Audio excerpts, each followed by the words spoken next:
I've said this is the best U of M team in my lifetime, and I am really old. Do you agree that this looks like the Wolverines' best shot to get an undisputed national championship since 1948? Yeah, it is, but we're really not going to get an evaluation of that when it really comes down to it. As Larry mentioned, the atmosphere at Michigan State on the 21st of October will test Michigan as the first tough road game, but it's November 11th. It's going to Penn State, noon kickoff, big noon kickoff on the 11th, and then 2 weeks later, Ohio State coming to the Big House. I mean, it's a 2 or 3 game white knuckle season, regular season, and they'll probably mop up on the West champion, and then it's all back to the CFP and see if they can win a bowl game. A lot of teams want to be 2-0. For Michigan, that's 2 months and no losses. Tom, Jim Harbaugh will get a 3-Saturday vacation next month, self-imposed by his school's administration. Is that likely to be the only NCAA-related punishment, especially if Harbaugh heads back to the NFL?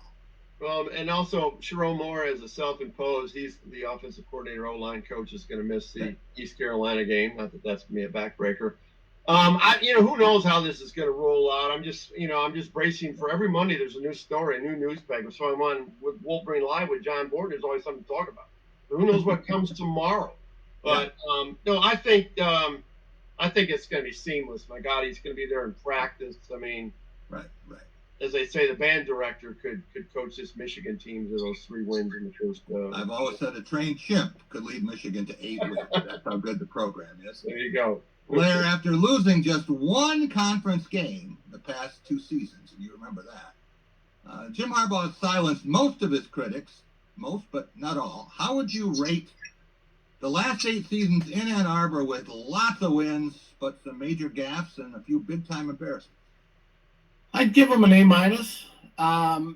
He took over a mediocre program, one that had been relatively scuffling since the end of the Lloyd Carr era.